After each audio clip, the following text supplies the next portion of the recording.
this is another level that's weird in that I enjoyed it. I was smiling most of the time when I was playing it for the first time, but it was only when I played it for the second time that I realized how bad it was. There's lots of cheap enemy placement. Like, that's the thing. You'll notice that I only started raging about cheap enemy placement when it came to Egg Fleet for Team Dark. For the previous levels, while there was the occasional cheap enemy placement, like having to jump over a flying robot on a rail in Frog Forest, most of the time the enemy placement was fine. It's only now that they really start being a problem. I got killed a lot and I got stuck twice in this level. So, and it took over 10 minutes to beat. Plus, once again, it's Final Fortress, so there's lots of flying involved. And like and it would be fine doing this if there weren't these stupid lasers that knocked you down. How are you expected to not get knocked down by them? Like, if they just stayed in one place, it'd be fine, but they keep moving up and down. And you can only you stay at the same elevation the whole time as you triangle jump. So expecting you to dodge the rising and falling lasers isn't exactly fair. See, this would be so much easier if Rouge could just grab onto ledges and climb up them. Cause you can do that in the adventure games. But I guess it's supposed to be some arbitrary limitation. Like it's just stupid, that's all. So in Amy's story, in her first cutscene, she literally says in the Japanese script, "I chased after Sonic." Well, that's self-aware of her. You think that a stalker would delude herself in thinking that, like, or at the very least, phrase it better. But instead, she literally says she chased after Sonic. I guess that's what she was literally doing, but I'm thinking in a more insulting figurative sense. So she says, "Every day was exciting, full of adventures and blood-boiling thrills, but then he suddenly disappears." I prefer that to her acting as if she defeated bad guys herself with Sonic, saying like chasing bad guys and blowing them away. Like, it's more charming to hear her say that, but it's also very delusional because she wasn't the one fighting Sonic. Like she wasn't the one fighting enemies with Sonic. I guess it would be interesting if she did fight Sonic, but the only time I could think of that happening is in like the Fleetway comics, the fan comic where Amy ends up hating Sonic. And like Sonic ends up being banished because he gets framed by Metal Sonic. So you think people would know that they're not really him? And he ends up basically destroying Silver's future when he turns Supersonic on the moon. So basically they end up ruining Sonic's reputation in the fan adaptation of the British comic. Which is pretty depressing, to be honest. I guess the point was to get revenge on him because he was being such a jerk in the British comic. But I think they went a little overboard.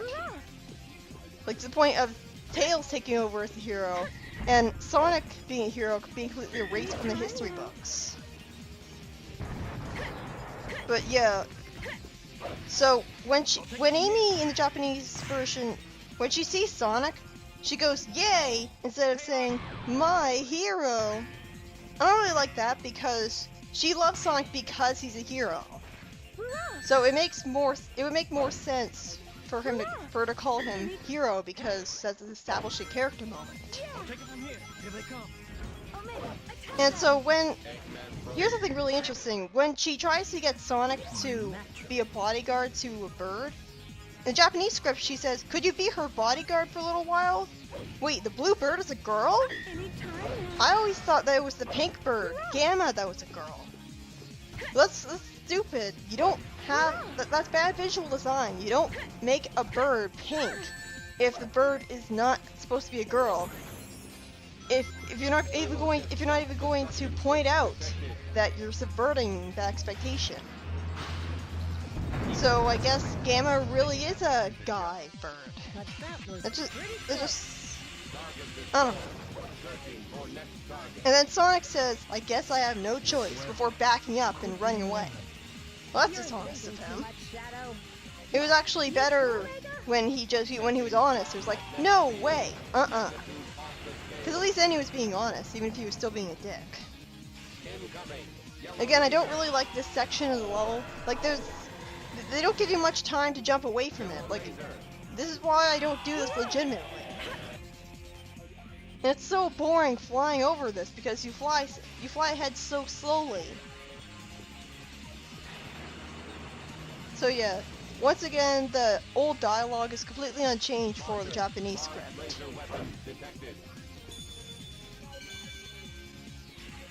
Gamma never actually says, give me the bird. Instead he says, I have no information, when Amy asks him if he knows why he's being asked to get the bird from him. And instead of calling him a bully, she says, but I know you're not going to treat it kindly. Hey, help us please, if you feel even the smallest amount of empathy for the bird. And then she says, Eggman doesn't teach you these things. I think that's a pretty good line from her. Those lines in general. So, basically the explanation for Gamma saving the bird is that he felt empathy for the bird, and that's why he freed it. So that's good. Amy doesn't ever call him a bully, so it's not jarring her suddenly asking him for help. And then she says, if you're really not evil, then the next time we meet, we'll meet as friends. I like that more. And Eggman over the intercom says, after you escape, will you be able to clear this torture game? Really? That's a lot more jarring. That's... Like, it was kind of weird to him saying awesome game, because you don't expect an old man like him to say awesome. But it was a lot more charming than him calling it a torture game when it's literally just whack-a-mole. I mean, kind of overselling it there. So, again, there's some more unchanged dialogue.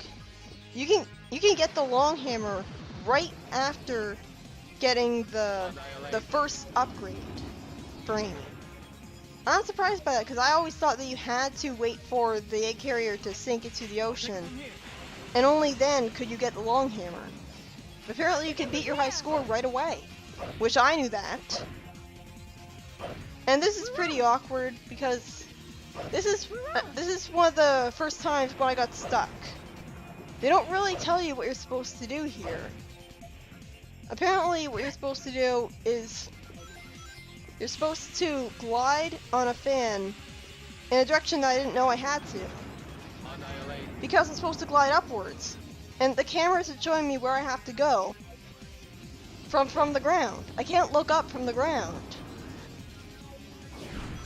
And like you have to jump and glide on exactly right, like with the right amount of momentum, or you're not going to go up enough and go far enough to get to the platform. So you pretty much need to know ahead of time where you're supposed to go. This is another big problem with this level. So there's a lot of instances where there's a bunch of shield bots in narrow, tiny platforms. And that's really anxiety-inducing trying to fight them, because it really, like this happens. It really feels like you should be able to tornado multiple enemies at once, considering how large the range for the tornado is. But you can't. And if you could tornado multiple of them at once, that would be a lot better, because you'd be able to... You wouldn't have to worry about one attacking you while you're tornadoing the other. And this is... Like, this is a new challenge, because if your partners that you left on the switches get attacked by the enemies that are around them, then they're not going to be on the switches anymore. Because, yeah, apparently the robots are smart enough to still try to attack your partners after you leave them behind. They're not gonna wander around not even realizing that they're there. So you have to defeat the enemies first. And of course the enemies respawn after you die, so... And again, I don't see the point of having a grind rail that just sends you in circles. That's a waste of design. So, in the Japanese script of SA1, Sonic says mech and not clunker when he refers to Zero. And Amy says that Gamma helped her flee. And what Sonic says to that is, I understand. I guess you had your reasons. So Sonic still talks as if she didn't actually explain herself at all. And Amy says after Sonic leaves, Sonic, he always comes to help me no matter what happens. So that's what she says. She says that, rather than completely fangirling over Sonic. She talks more as if he was just a friend, like a reliable friend, rather than just being a fangirl. It feels less comedic, but it's more sweet. It's like it feels like her infatuation with Sonic is toned down in the Japanese version.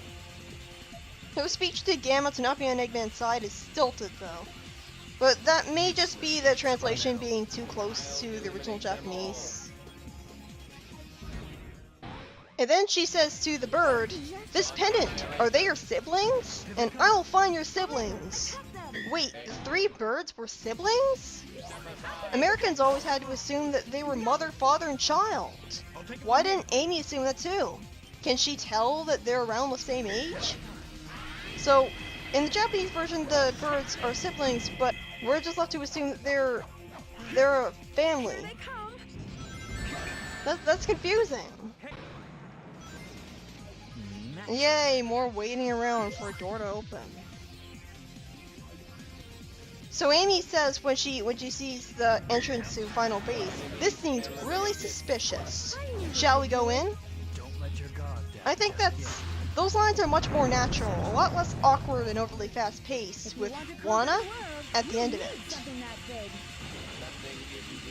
So, the line, you're so persistent, it's very awkward though. She says it when Zero drops behind her in Final Egg. I don't like this. Why are there robots at the very end of rails right before Rainbow Rings? That's awkward. Like you're expected to jump into Rainbow Rings, but there's robots right there. At least they're not firing projectiles at you from afar. And after the bird gets knocked out of the sky in the Japanese script, Amy says, are you okay? Pull yourself together! How could you? How could you do such a thing? You're not getting away with this. Her first two lines after the bird gets knocked out are much better. They're not too fast-paced. Like, are you okay? Can you fly? And they're more sympathetic. The rest of the lines, she's not nearly as much of a badass as she is in the American version, where she's like, you idiot! How could you do this? Where she has a sassy, spunky side to her. There's also no line in the Japanese version where she says, I'm so happy, which is obviously a stilted line. Instead she says, this is great. I've got to do my best too.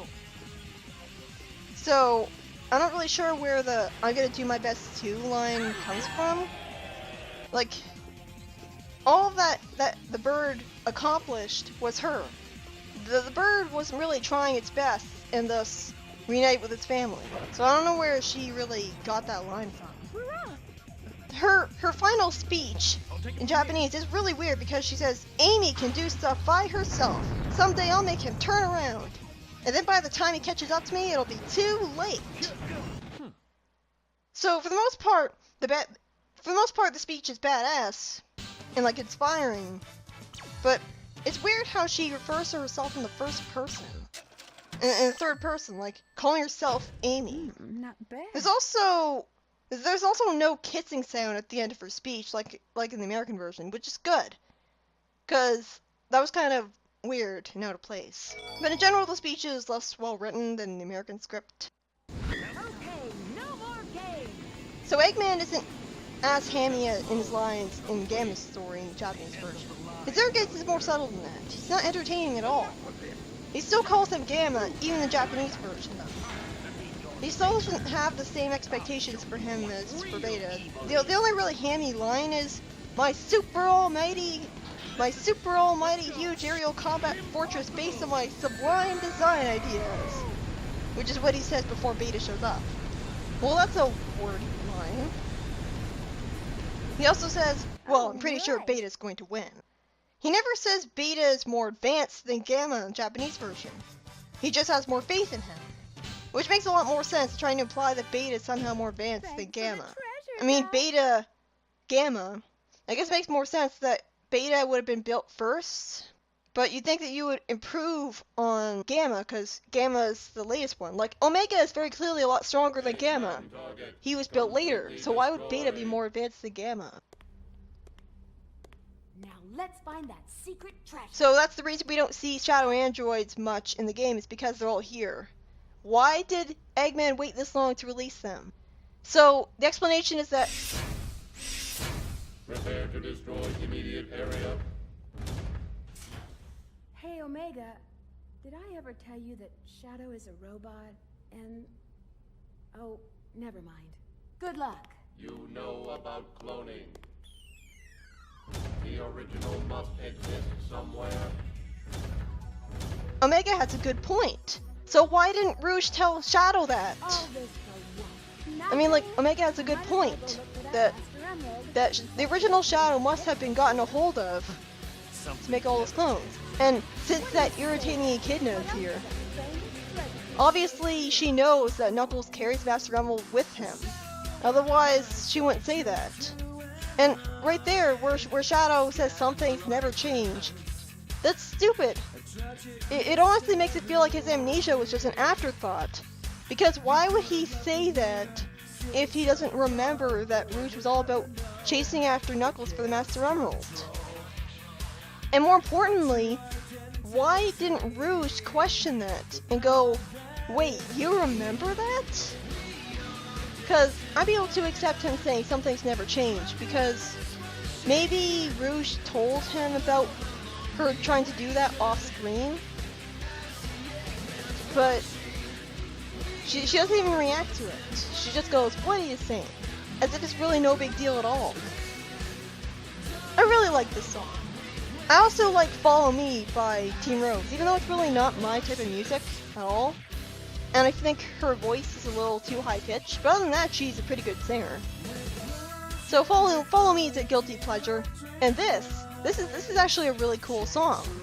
I like the feeling of it, although I don't entirely like the overly electronic intro.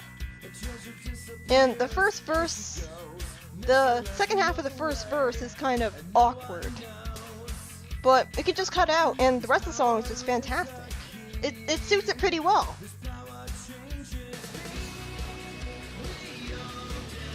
So in general, Team Dark, it's definitely the more combat-oriented team, but it's not nearly to the extent that I thought it would be.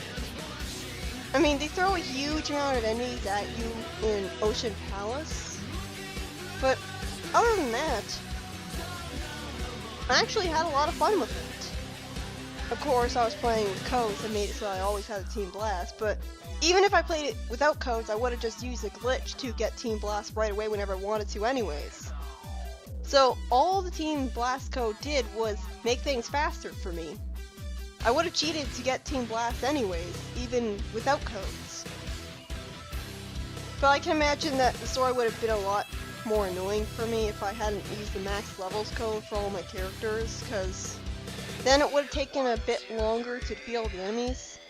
But again, it's not like every single enemy you're forced to defeat. That's the good thing about Sonic Heroes, is that a lot of the enemies you can just ignore. I think all of the enemies you should have been able to ignore, because that way you'd have the best of both worlds. You would have the combat in there for people who enjoy it for some reason, and you wouldn't be forcing the combat on people who don't want it. But for the most part, Team Dark, while there are some parts of it that are kind of bullshit or got me stuck for a while, for the most part, it's definitely a lot better than Team Chaotix. It's pretty fun.